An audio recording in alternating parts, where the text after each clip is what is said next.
네, 여러분 반갑습니다. 네, 우리 같이 인사하실까요? 잘 오셨습니다. 네.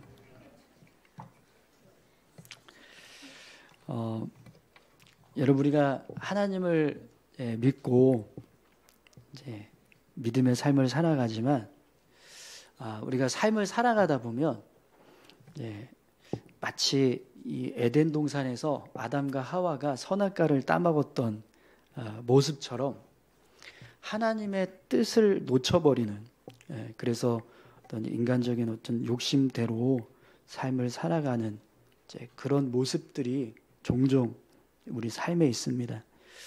하나님의 뜻을 우리가 잘 알지만 그 뜻보다 세상의 유익이 더 탐나게 보인다거나 아니면 인간적인 방법이 더 쉽게 느껴져서 편리하게 느껴져서 결국에는 하나님의 뜻을 붙잡지 못하고 어떤 세상적인 유익을 붙잡거나 아니면 인간적인 방법을 쫓아서 살아가는 그런 모습들이 우리 삶에 종종 일어납니다. 오늘 본문에 나오는 이 아브라함과 사라가 하갈이라고 하는 여인을 통해서 자녀를 얻는 모습도 마치 이 에덴 동산에서 아담과 하와가 선악과를 따먹었을 때 모습을 보는 것 같습니다.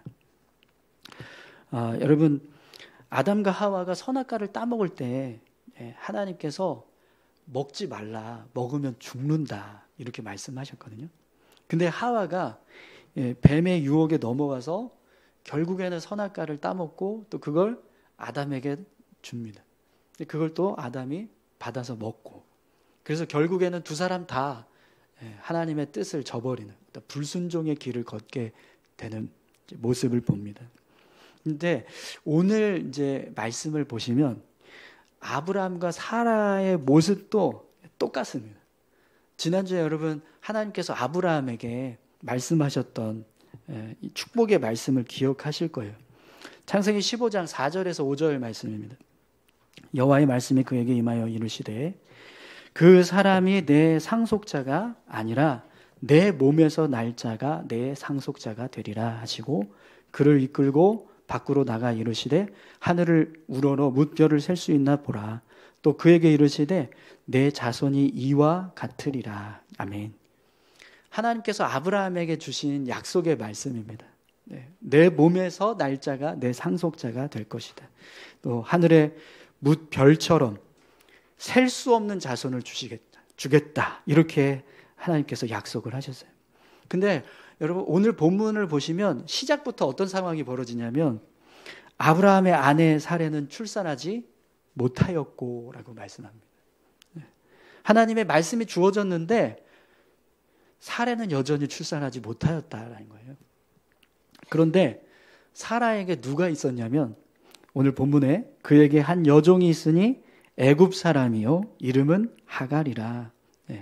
하갈이라고 하는 애굽 출신의 여종이 있었다 이렇게 말씀을 합니다. 여러분 이 하갈은요 아브라함과 사라가 애굽으로 내려갔을 때 얻게 된 종일 거다 이렇게 추측을 해요. 왜 그러냐면 당시에 이 애굽 사람을 종으로 삼는다는 건 거의 불가능한 일이었습니다. 당시 이 애굽은 강대국이었어요. 제국이었습니다. 그렇기 때문에 그 제국의 시민을 종으로 삼는다? 이건 거의 뭐 아주 특별한 경우가 아닌 이상 불가능한 일인 거죠. 그래서 이 하갈이 아브라함과 사라에게 여종으로 있었다. 이걸 이제 추측을 해보면 결국에는 아브라함과 사라가 애굽으로 내려갔다가 사라를 누이라고 속여서 이제 후궁으로 이제 빼앗겨지는 그런 상황에서 다시 돌려보낼 때 이 애굽 왕이 하갈이라고 하는 여종도 같이 붙여서 보내줬을 거다. 이렇게 이제 추측을 하게 되는 거죠. 그래서 오늘 이제 본문에서도 하갈의 출신을 애굽 여인이라는 사실을 밝히고 있는 이 모습이 아브라함이 이 창세기 12장에서 애굽으로 내려갔을 때 그 상황과 연결되어 있다, 연관되어 있다라는 사실을 은연중에 지금 보여주고 있는 거예요. 자, 그럼 여러분 이 상황을 한번 보세요. 하나님의 말씀이 주어졌지만 사라는 여전히 그 말씀대로 자녀를 갖지 못하고 있는 상황이었어요. 마침 그에게 하갈이라고 하는 여종이 있었는데 이 여종은 어떤 여종이냐면 과거에 아브라함과 사라가 실수해서 잘못된 길을 선택했다가 얻게 된 어떤 죄의 어떤 결과인 거죠. 그러니까 마치 선악과인 거예요. 따먹으면 안 되는 선악과. 취해서는 안 될 여종이라는 거죠. 근데 그 여종이 사라에게 있었다라는 거예요. 근데 이때 사라가 어떤 생각을 하냐면 내가 자녀를 가질 때 내가 가질 수 없다면 여종을 통해서 자녀를 갖는 방법도 있지 않는가 이런 생각을 한 거예요. 왜 이런 생각을 했냐면 사실 당시 시대는요 이게 방법 중에 하나였어요. 자녀를 얻는 방법 중에 하나. 뭐 이제 나중에 이제 이삭을 보면 야곱을 보면 이제 그런 과정들을 보게 돼요. 일반적으로 사람들이 자녀를 얻을 때 이제 부인이 그걸 자녀를 낳지 못하면 그러면 자기 여종으로 자녀를 낳게 해서 가정을 점점 이렇게 번성하게 하는 것이 그 당시에는 아주 일반적인 세상의 풍조였다라는 거죠. 그래서 사라도 내 몸에서 난 자녀가 상속자라고 할 때 그 모습이 꼭 내가 낳은 자녀야지만 상속자가 되는 게 아니라 얼마든지 아브라함의 씨가 되기만 하면 내 몸에서 난 상속자가 될 수 있지 않겠는가 이런 생각을 했다라는 거죠. 이런 세상적인 방법을 추구하려고 하는 유혹이 사라에게 찾아왔다는 거예요. 그런데 여러분 이 모습을 보면 에덴 동산에서 하와가 뱀의 유혹에 넘어갔던 모습과 똑같아요. 하와가 뱀의 유혹에 넘어가서 선악과를 따먹을 때 하와가 선악과를 보니까 어떤 모습처럼 보였어요? 먹음직도 하고 보함직도 하고 지혜롭게 할 만큼 탐스럽기도 한지라 이렇게 생각을 했어요. 근데 사실 선악과는 아담과 하와에게 죽음의 열매예요. 하나님 먹지 마라 죽는다 이렇게 말씀하셨기 때문에 이건 봐도 아무리 먹음직하고 보함직도 하고 지혜롭게 할 만큼 탐스러운 열매라고 해도 그 열매는 죽음의 열매 이렇게 생각을 해야 된다는 거죠. 그런데 하와는 그렇게 생각하지 않았다는 거예요. 분명히 하나님께서 이 열매를 먹지 말라 이렇게 말씀하셨음에도 불구하고 하와는 그것이 먹음직도 하고 보함직도 하고 지혜롭게 할 만큼 탐스러운 열매다 이렇게 생각을 한 거죠. 근데 이거 여러분 누구의 생각이에요? 하와의 생각이에요. 하와의 생각. 근데 여러분 오늘 본문에 보면 똑같은 모습이 나와요. 2절을 한번 보시겠어요? 사레가 아브라함에게 이르되 여호와께서 내 출산을 허락하지 아니하셨으니 원하건대 내 여종에게 들어가라. 내가 혹 그로 말미암아 자녀를 얻을까 하노라 하매 아브라함이 사레의 말을 들으니라. 아멘. 사라가 뭐라고 이야기합니까? 아브라함에게 여호와께서 내 출산을 허락하지 아니하셨으니 이렇게 이야기합니다. 여러분 이거 누구의 생각이죠? 사레의 생각이에요. 하나님의 생각은 사라를 통해서 자녀를 낳게 하는 거예요. 근데 사라는 계속해서 이제 출산을 못하니까 자기 스스로 생각할 때 하나님께서 나를 출산하지 않도록 출산하지 못하게 그렇게 그냥 하셨나 보다 이렇게 단정을 했다라는 거예요. 그래서 오늘 본문을 보면 결국에는 사라도 자기의 어떤 생각만 의지해서 이렇게 하라 취해서는 안 될 하갈을 취하는 일이 벌어지게 되었다는 거죠. 근데 이 모습은 사라만 그런 게 아니에요. 아브라함도 똑같아요. 여러분 에덴 동산에서 아담이 어떻게 했죠? 하와가 선악과를 넘겨주니까 그걸 또 그냥 받아 먹어요. 그래서 성경에 보면 남편에게도 주매 그도 먹은지라 이렇게 기록하고 있습니다. 그러니까 아담이 하와가 준 선악과를 먹을 때 뭔가 이렇게 좀 의심쩍거나 아니면 거부감을 느끼는 그런 모습이 좀 있어야 되는데 그게 아니라 그냥 넙죽 받아서 먹었다라는 겁니다. 근데 오늘 본문에 보면 아브라함도 똑같아요. 아브라함이 어떻게 했어요? 사레의 말을 들으니라. 사레의 말을 들으니라. 사라가 그냥 하자는 대로 했다라는 거예요. 근데 왜 그랬냐? 사실 여러분 아브라함의 입장에서도 보면 하갈을 통해서 아이를 출산한 것이 아브라함에게는 그냥 내 몸에서 난 자가 맞아요. 그냥 아내가 다를 뿐인 거지. 하갈이라고 하는 아이를, 여인을 통해서 낳은 아이일 뿐인 거지, 아브라함의 입장에서 보면 그냥 내 몸에서 난 상속자가 되는 겁니다. 그러니까 아브라함도요, 전혀 거부감 없이 그래, 이 방법도 맞나 보다 이러면서 먹었다라는, 먹은 게 아니죠. 사라가 이야기하는 대로 들었다라는 거죠. 문제는 결과가 어떠냐라는 겁니다. 결과가. 여러분, 우리가 아담과 하와의 결과를 너무나 잘 압니다. 그죠? 에덴 동산에서 쫓겨나고, 아담은 고생과 수고의 떡을 먹어야 되고, 하와는 출산의 고통이 더해지는 그런 고통을 겪게 됩니다. 또 두 사람 다 죽음이라고 하는 인생의 결말을 맞이하는 존재로 바뀌어버렸어요. 그러면 오늘 아브라함과 사라의 결말은 어떤가 보세요. 4절에서 6절까지 말씀입니다. 아브라함이 하갈과 동침하였더니 하갈이 임신함에 그가 자기의 임신함을 알고 그의 여주인을 멸시한지라. 사레가 아브라함에게 이르되 내가 받은 모욕은 당신이 받아야 옳도다. 내가 나의 여종을 당신의 품에 두었거늘 그가 자기의 임신함을 알고 나를 멸시하니 당신과 나 사이에 여호와께서 판단하시기를 원하노라. 아브라함이 사레에게 이르되 당신의 여종은 당신의 수중에 있으니 당신의 눈에 좋을 대로 그에게 행하라 하매 사레가 하갈을 학대하였더니 하갈이 사레 앞에서 도망하였더라. 아멘. 여러분, 결말이 어떻게 돼요? 불화가 생겼습니다. 가정에 불화가 생기고 또 갈등이 일어나도 거기에 학대까지 이루어져 폭력이 발생했습니다. 그러니까 아브라함과 사라의 이 행동이 결국에는 미움과 증오의 열매를 낳는 모습이 되었어요. 남편과 아내의 관계는 틀어지고 주인과 여종의 관계는 깨지고 삶이 무너지는 이런 일들이 벌어지게 되었다는 거죠. 사랑하는 성도 여러분, 우리가 인생을 살아갈 때 우리 모습이요, 이렇게 아담과 하와처럼 또 아브라함과 사라처럼 우리 삶을 무너지게 하는 이런 일들이 일어나지 않기를 소망합니다. 우리가 선택한 길이 우리를 불행하게 하고 우리가 행한 일이 우리 삶을 무너지게 하는 그런 일들이 우리 삶 가운데 이루어지지 않기를 소망합니다. 그러면 여러분, 왜 이 믿음의 가정에서 이런 일이 일어나게 되었을까요? 아브라함은 정말 우리 15장에서 아브라함이 하나님을 믿었더라라고 하는 신실한 하나님의 사람인데 왜 이 사람이 이런 길을 선택하게 됐을까요? 믿음의 가정, 하나님의 약속을 받은 언약의 백성들인데 왜 이들이 이런 일을 하게 되었는가요? 오늘 본문을 보니까 사라가 아브라함에게 이 하갈을 첩으로 주게 된 이유를 알게 됩니다.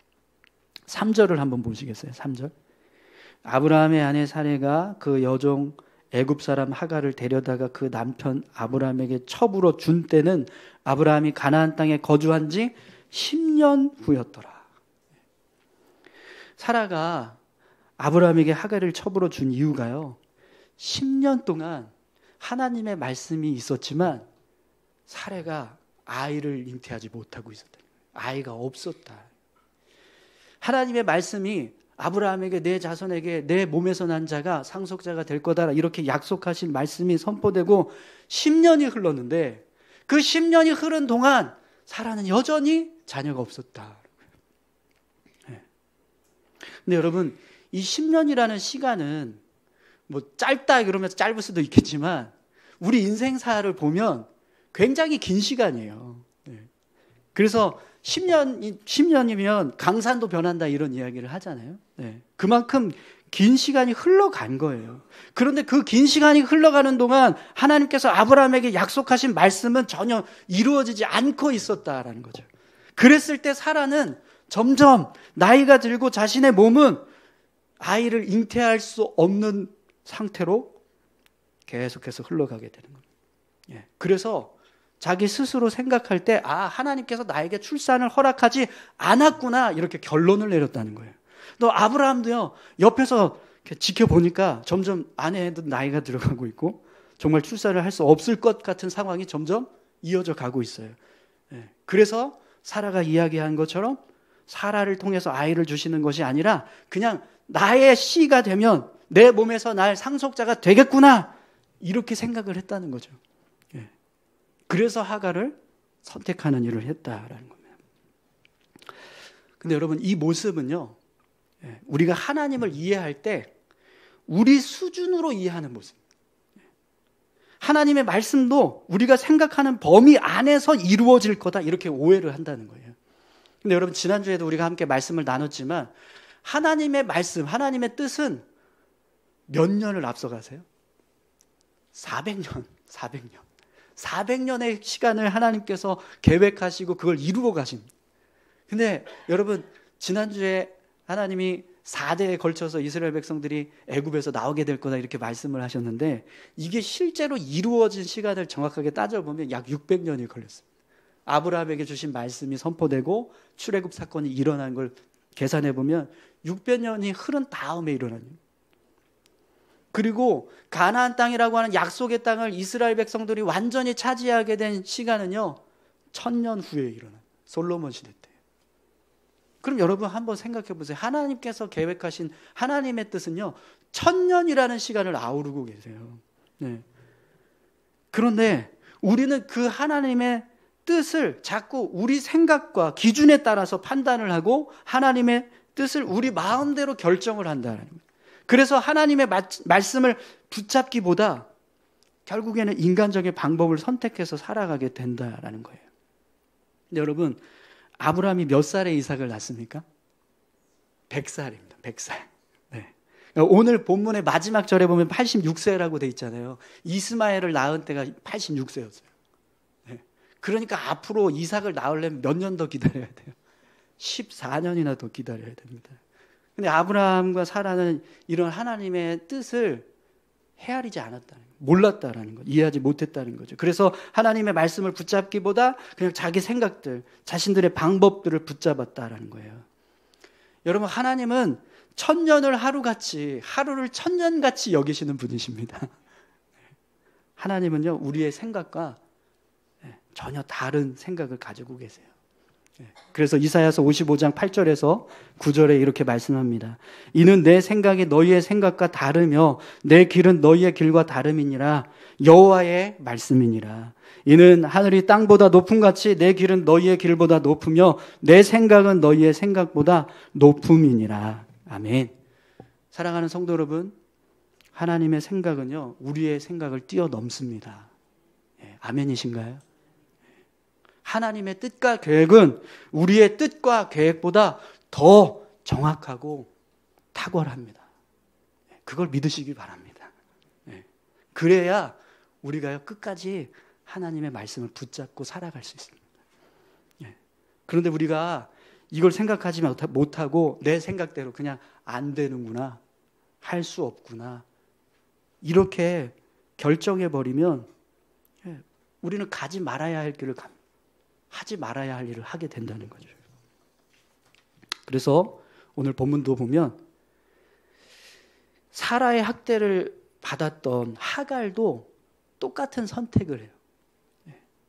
어떤 일을 하죠? 하갈이 사라 앞에서 도망을 칩니다. 근데 여러분, 하갈이요, 아브라함과 사라와 다를 게 없는 게 지금 자기가 아이를 잉태했다라고 해서 어떤 행동을 취했어요? 주인을 멸시했잖아요. 근데 그 모습은 여종으로서의 본분을 잃어버린 거예요. 분명히 그 모습은 잘못된 모습입니다. 그냥 자기가 뭐 주인이 못하는 걸 내가 했으니까 내가 더 낫지, 뭐 이렇게 생각을 한다. 이건 정말 잘못된 거거든요. 거기다가 지금 사라가 학대를 하니까 어떻게 했어요? 도망을 쳤다. 근데 여러분, 이 사라가 학대를 한 이유가 뭐예요? 자기를 멸시했기 때문인 거잖아요, 주인을. 그러면 이 문제를 해결하려고 하는 근본적인 방법은 어떤 모습이 되어야 돼요? 도망칠 게 아니라 자기 자신의 본분을 다시 회복하는 거예요. 종으로서 주인, 여주인을 잘 섬겨주는 모습으로 바꾸면 되는 거예요. 그러면 학대도 일어나지 않고 가정의 불화도 깨지지 않는 상황이 될 수 있다는 거죠. 근데 하라가 결국에는 도망쳤다는 거예요. 이건요, 하갈 역시 자기 이익만 생각하는 행동을 취하게 되었다는 겁니다. 네, 여러분, 아이를 잉태한 여인이 집을 떠나서 이렇게 도망을 치면 어떤 일이 벌어질까요? 네, 지금은 뭐 살 길이 뭐 있을 수도 있겠지만 그 당시만 하더라도요, 이건 그냥 죽는 거예요. 둘 다 죽는 겁니다. 네. 하갈의 선택도 그냥 자기 이익만 생각하면서 판단한 어리석은 선택이라는 거죠. 네, 여러분, 이렇게 우리가 하나님의 뜻보다 우리 생각을 앞세우면 우리 인생은 자꾸 진리의 길에서, 생명의 길에서 멀어져 갑니다. 오늘 저와 여러분들의 삶이 믿음의 길을 걸어가고 있습니다. 아멘이십니까? 우리가 걸어가고 있는 이 길은 믿음의 길이에요. 근데 이 길에서 자꾸 벗어나지 않기를 소망합니다. 계속해서 이 길을 끝까지 온전히 올곧게 걸어가시는 저와 여러분들이 다 되실 수 있기를 축원합니다. 이렇게 아브라함, 사레, 하갈 다 자기들 생각에 앞서서 자기들 뜻대로 자꾸 이상한 대로 흘러가니까 그때서부터 하나님이 일하기 시작합니다. 우리 힘으로 도저히 문제를 해결하지 못하는 그 순간이 찾아왔을 때 그때서부터 하나님이요 역사하시기 시작해요. 오늘 저희들의 삶에도 하나님 그렇게 일하실 줄 믿습니다. 우리 힘으로 할 수 없습니다라고 하는 그 순간부터 하나님이요 우리 삶 가운데 개입하시기 시작합니다. 근데 여러분, 하나님께서 이 상황에 개입하시는 것 자체가 정말 놀라운 은혜가 아닐 수 없습니다. 여러분, 하나님께서 여호와의 사자를 보내셨는데 누구에게 보내셨죠? 하갈에게 보내셨어요. 하갈에게. 근데 여러분 한번 생각해 보세요. 하나님의 사람들은 누구예요? 약속을 받은 언약 백성은 누구입니까? 아브라함과 사라. 네. 아브라함과 사라가 하나님께서 선택한 하나님의 사람들이에요. 비록 지금 이 상황이 그들의 어떤 실수로 인간적인 방법을 선택한 잘못된 모습이기는 하지만 그럼에도 불구하고 이 문제를 하나님께서 수습해 가시려고 할 때 여호와의 사자를 누구에게 보내시는 것이 맞습니까? 아브라함과 사라예요. 그런데 하나님께서 여호와의 사자를 하갈에게 보내셨다라는 거예요. 하갈은 주인을 멸시하고 주인을 배신해서 도망친 교만하고 불순종한 여자입니다. 죄인이에요. 그런데 하나님은 그 하갈에게 여호와의 사자를 보내셨다라는 거죠. 여호와의 사자를 만날 수 없는 여인인데 그 여인이 여호와의 사자를 만나는 일이 일어났다라는 겁니다. 그래서 오늘 본문 13절에도 보면 하갈이 이렇게 고백합니다. 내가 어떻게 여기서 나를 살피시는 하나님을 배웠는고 함이라. 자기가 생각할 때도요, 이 하갈이 내가 여호와의 사자를 만날 수 있는 사람이 아닌데 근데 나에게 하나님께서 이 여호와의 사자를 만나게 하셨구나. 네, 이렇게 생각을 했다는 거예요. 그럼 여러분 이 모습을 한번 보십시오. 하나님의 사자를 만날 수 없는 사람이 하나님의 사자를 만났어요. 이거 자체가 은혜 아닙니까? 네. 아니에요? 아무도 대답을 안 해요. 네. 네.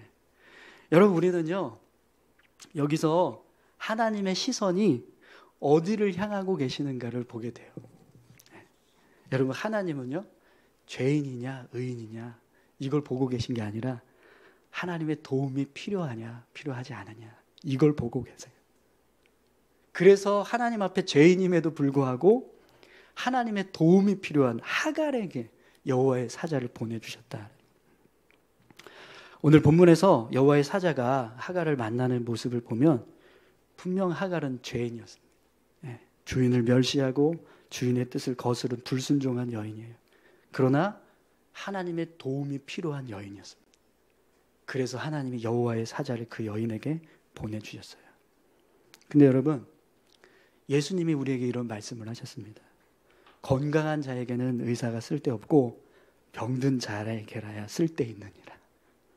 너희는 가서 내가 궁유를 원하고 제사를 원하지 아니하노라 하신 뜻이 무엇인지 배우라.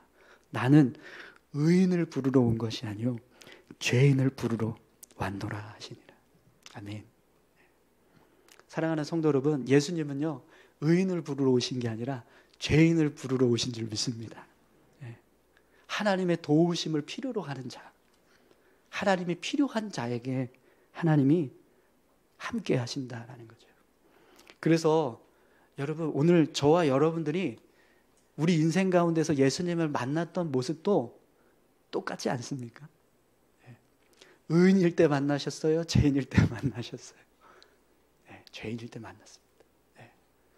받을 수 없는 은혜를 받은 사람, 만날 수 없는 하나님을 만난 사람들이라는 거죠. 여러분, 만약에 하나님께서 죄인이냐 의인이냐를 따졌다면 우리는요 하나님 절대로 못 만났을 겁니다.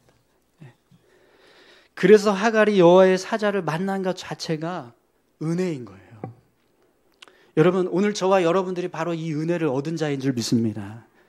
만날 수 없는 자가 하나님을 만났고 받을 수 없는 자가 하나님의 은혜를 받은 그 구원의 은혜가 오늘 저와 여러분들에게도 동일하게 허락된 줄 믿습니다. 그러니 여러분, 이 은혜를 우리가 날마다 기억하고 우리 삶을 하나님이 기뻐하시는 모습으로 살아가기 위해서 힘써야 될 줄로 믿습니다. 오늘 저와 여러분들이 날마다 이 구원의 은혜에 기뻐하면서 하나님 앞에 믿음의 삶을 살아가실 수 있기를 축원합니다. 오늘 본문에서 여호와의 사자가 하갈을 만날 때요 굉장히 중요한 이야기를 합니다. 사실 이 창세기 16장에서 일어난 모든 일에 발단이 되는 가장 중요한 진리를 다시 한번 깨닫게 하는 모습을 보게 돼요. 여러분, 9절에서 12절까지 말씀을 한번 보시죠. 여호와의 사자가 그에게 이르되 내 여주인에게로 돌아가서 그 수하에 복종하라. 여호와의 사자가 또 그에게 이르되 내가 내 씨를 크게 번성하여 그 수가 많아 셀 수 없게 하리라. 여호와의 사자가 또 그에게 이르되 내가 임신하였은즉 아들을 낳으리니 그 이름을 이스마엘이라 하라. 이는 여호와께서 내 고통을 들으셨음이라. 그가 사람 중에 들나귀 같이 되리니 그의 손이 모든 사람을 치겠고 모든 사람의 손이 그를 칠지며 그가 모든 형제와 재앙에서 살리라 하니라. 아멘. 여러분, 창세기 오늘 이 16장의 내용을 우리가 같이 함께 살펴봤는데, 여러분, 오늘 이 16장에서 나오는 모든 사건의 발단은 뭘 놓쳤기 때문입니까? 아브라함과 사라가 하나님의 약속을 놓쳤기 때문입니다. 하나님께서 아브라함과 사라에게 내 몸에서 난 자가 상속자가 되게 하시겠다 이렇게 약속하셨던 이 약속의 말씀을 놓쳤기 때문에 모든 일들이 이루어지게 된 거예요. 그래서 지금 여호와의 사자가 하갈에게 어떤 말씀을 하세요? 다시 하나님의 약속을 기억할 수 있는 말씀을 주세요. 하갈과 이스마엘을 향한 하나님의 약속을 선포하십니다. 근데 여러분, 12절 말씀을 보니까 이스마엘이 장차 어떤 모습으로 살아가게 되는가 그걸 알려주시는데 뭐라고 말하냐면 그가 사람 중에 들나귀 같이 되리니 그의 손이 모든 사람을 치겠고 모든 사람의 손이 그를 칠지며 그가 모든 형제와 대항해서 살리라 이렇게 말씀을 합니다. 이스마엘의 인생을 보면은요 이렇게 말하면 좀 그렇지만 어쩌면 태어나지 말아야 할 사람인가 싶은 생각이 들어요. 왜냐하면 그의 삶이 사람들 중에 들나귀 같이 되고 그의 손이 모든 사람을 치고 모든 사람이 그를 치고 모든 형제와 대항하며 산다 이렇게 말합니다. 이스마엘이라고 하는 사람의 인생은요 모든 민족과 원수지간으로 사는 그런 인생이 된다는 거예요. 그럼 여러분 이 인생을 본다면 어쩌면 그냥 이스마엘이라는 사람은 태어나지 않았으면 더 좋았을 뻔했다 이런 생각이 들 수 있지 않겠습니까? 그런데 놀랍게도 하나님은요 이 이스마엘조차도 축복을 하세요. 내가 내 씨를 크게 번성하여 그 수가 많아 셀 수 없게 하리라 이렇게 말씀을 하십니다. 근데 여러분 이 말씀은 사실 누구에게 주신 말씀입니까? 아브라함에게 주신 말씀이잖아요. 비록 10년 동안 아브라함이 하나님 말씀대로 자녀를 얻지는 못했지만 하나님의 약속은 여전히 유효하다라는 거예요. 여전히 아브라함과 그의 가정 위에 부어지고 있다라는 거죠. 그걸 다시 한번 이 하갈이라고 하는 여종을 통해서 상기시켜 주시려고 이런 말씀을 주고 계신다는 거예요.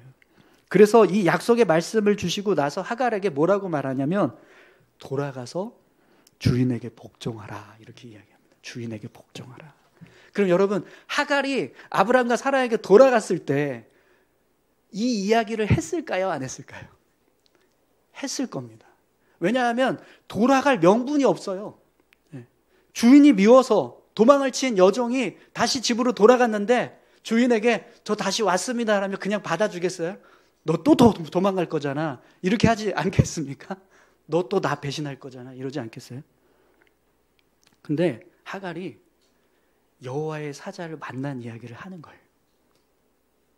하나님께서 이렇게 말씀해 주셨습니다. 그때 이 이야기를 듣는 아브라함과 사라는 뭘 생각했을까요? 자신들을 향한 약속의 말씀을 떠올리는 겁니다. 그리고 자신들이 행한 모든 일들이 얼마나 어리석은 일인가를 깨닫게 됩니다. 그래서 어서 와라. 그러면서 하갈을 맞아주는, 다시 가정이 회복되는 모습이 되었다는 거예요. 여러분, 우리 삶이 이렇게 막 무너져 있고 깨져 있을 때 그 삶을 다시 회복하고 바로 세울 수 있는 방법은 오직 여호와의 말씀을 붙잡는 것인 줄 믿습니다. 하나님의 말씀을 붙잡지 못하고 인간적인 생각과 방법을 붙들었을 때 우리 삶은요, 죄의 길로 가요. 하나님과 멀어집니다. 하지만 다시 하나님의 말씀을 붙잡고 그 말씀을 따라서 걸어가면 우리 삶은 다시 하나님의 은혜로 채워지고 무너졌던 삶이, 갈라졌던 삶이 다시 회복되는, 봉합되는 역사가 일어나게 된다는 거죠. 사랑하는 성도 여러분, 혹시 지금 내 안에 하나님의 말씀을 붙잡으려고 하는 그 믿음이 연약해져 있지는 않으십니까? 내가 하나님의 말씀을 온전히 붙잡고 그 말씀대로 살아야지라고 하는 그 결단이 약해져 있지는 않으세요?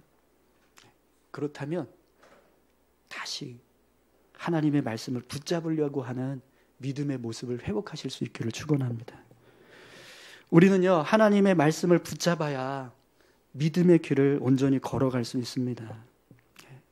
오늘 저와 여러분들 모두가 하나님의 말씀을 붙잡고 우리에게 주어진 이 믿음의 길을 온전히 걸어가실 수 있기를 축원합니다. 여러분, 오늘 이 마지막 절에 하갈이 아브라함에게 이스라엘을 낳을 때 아브라함이 86세였더라 이런 말씀이 있잖아요. 이 말씀은 그냥 단순하게 이스마엘이라고 하는 아들이 태어났을 때 아브라함이 몇 살이었는가 이걸 알려주기도 하지만 이스라엘 사람들이 이 말씀을 보는 순간 특별한 의미를 갖게 돼요. 왜 그러냐면 이스라엘 사람들은 3, 7, 10이라고 하는 숫자를 굉장히 중요하게 여깁니다. 완전수라고 해서 3은 뭐 우리가 다 아는 것처럼 이렇게 트라이앵글이 딱 되잖아요. 그래서 균형이 잡히는 완전수. 7은 럭키 세븐. 10은 충만을 의미해요. 그러니까 다 하나님의 속성을 나타내는 숫자들이라는 거예요. 그래서 이스라엘 사람들은 3, 7, 10을 굉장히 중요한 숫자라고 여겨요. 그러나 그 외의 숫자들은요, 의미 없는, 특별한 의미를 갖지 않는다 이렇게 생각을 합니다. 그러면 여러분, 오늘 본문에서 아브라함이 86세였다라고 할 때 이 숫자의 조합을 해보세요. 어떤 숫자의 조합들입니까? 다 의미 없는 숫자들의 조합이에요. 그죠? 네. 근데 아브라함이 이삭을 낳았을 때 몇 살에 낳았다고 성경은 기록하냐면 아브라함이 그의 아들 이삭이 그에게 낳을 때 100세라 이렇게 기록을 합니다. 네. 이삭을 낳을 때 아브라함의 나이가 완전수 10에 10배 충만에 충만을 더하는 모습이었다는 거예요. 그럼 여러분, 결국 이것이 무엇을 의미할까요? 우리 인생도 돌아보면 다 하나님의 선하신 뜻이 있고 계획하심이 있었구나, 이걸 우리가 깨달을 수 있어요. 그러나 한편으로는요, 꼭 이루어지지 않아야 될 우리 인생의 순간들이 있었다라는 거예요. 이스마엘이라고 하는 자녀가 태어나는 과정도 사실은 아브라함과 사라가 하나님의 말씀을 온전히 붙잡고 살았다면 태어나지 않을 아이였다라는 거예요. 그런데 그 하나님의 말씀을 붙잡지 못했기 때문에 이 아이가 태어났다라는 거죠. 그래서 이 모습을 통해서 성경은 우리가 하나님의 말씀을 붙잡고 살아야 우리가 가지 말아야 할 길을 가지 않게 되고 우리가 하지 말아야 할 일을 하지 않게 된다라는 사실을 알려주고 있다는 거죠. 여러분, 우리는요 이미 예수님을 통해서 하나님의 은혜 안에서 삶을 살아가고 있습니다. 아멘이십니까? 네. 그렇기 때문에 이 사실을 늘 기억하고 그 은혜 안에 머물려고 할 때 우리 삶은요 하나님의 놀라운 은혜 속에서 살아가게 될 줄 믿습니다. 그러나 그런 은혜 가운데서 이미 살아가고 있는 우리일지라도 이 은혜를 잊어버리고 그 은혜 안에 머물려고 하지 않으면 우리 역시 얼마든지 헛된 인생의 길을 걸어가게 될 수 있다. 사랑하는 성도 여러분, 우리 인생이 그냥 헛되고 무익한 인생이 아니라 정말 주님을 만난 그 기쁨과 하나님께서 부어주시는 은혜로 더 귀하게, 더 복되게 살아가실 수 있기를 축원합니다. 우리 같이 함께 기도하실까요?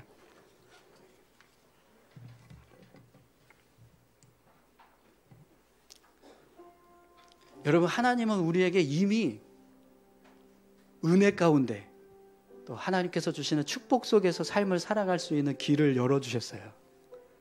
그런데 우리가 그걸 우리의 생각대로 계산하고 판단해서 내려놓고 세상을 쫓아갑니다. 인간적인 방법을 따라갑니다. 근데 그렇게 하다 보니까 결국에는 또 인생에 걸림돌이 일어나요. 삶이 무너지는 순간들이 찾아오는. 하나님, 오늘 이 아브라함 사라의 모습, 이 가정에서 일어났던 이 모습처럼 우리가 하나님의 뜻을 잊어버리고 세상적인 그런 어떤 방법들을 추구해가는 삶이 아니라 늘 우리에게 주신 하나님의 은혜를 붙잡고 믿음의 길을 걸어갈 수 있게 주님이 인도해 주십시오. 그래서 하나님께서 우리에게 예비하신 하나님의 놀라운 축복이 우리 삶 가운데 끊임없이 부어지는 복된 삶을 우리가 살아갈 수 있게 해달라고 여러분, 우리 같이 함께 기도하기 원합니다. 함께 기도하시겠습니다. 하나님 아버지, 감사합니다. 하나님, 우리를 붙들어 주시고 인도해 주십시오. 우리가 걸어가고 있는 이 믿음의 길, 하나님 정말 온전히 걸어갈 수 있기를 소망합니다. 주님을 바라볼 수 있는 믿음을 주십시오. 순간순간마다 어려움이 찾아오고 또 아버지 하나님, 세상적인 방법들이 더 크게 보일 때가 있습니다. 그러나 주님, 우리가 믿음으로 살아갈 것을 선택했고 지금 그 길을 걸어가고 있습니다. 하나님 아버지, 이것을 우리가 잊지 않게 하시고 끝까지 이 믿음의 길을 온전히 걸어갈 수 있도록 인도하여 주시옵소서. 하나님, 우리 삶 가운데 때로는 하나님의 말씀이 더디게 이루어지는 순간들이 찾아올 수 있습니다. 그러나 하나님의 말씀은 여전히 우리 가운데 역사하고 있는 줄 믿습니다. 아무리 우리 눈에는 보이지 않는다 할지라도 하나님의 선하신 뜻은 지금도 이루어지고 있는 줄 믿사오니 그 뜻을 붙잡고 믿음으로 살아가는 저희들 되게 하여 주시옵소서. 아버지 하나님, 주님을 온전히 바라보기 원합니다. 우리의 삶을 이끌어 가시는 주님을 붙잡고 나아갈 수 있도록 주님 역사해 주시옵소서. 주님 감사합니다. 하나님, 오늘 하갈에게 여호와의 사자가 찾아왔던 것처럼 우리 인생에도 주님이 찾아오신 줄 믿습니다. 그 은혜를 기억하고 날마다 주님 앞에서 믿음의 길을 걸어가는 저희들 되게 하여 주시옵소서. 우리가 하나님 앞에서 믿음의 길을 걸어가겠다고 결단했고 또 그렇게 그 길을 붙잡고 가고 있습니다. 이 길에서 멀어지지 않도록 우리를 붙들어 주시고 인도해 주십시오. 감사드리며 예수님 귀하신 이름으로 기도합니다. 아멘.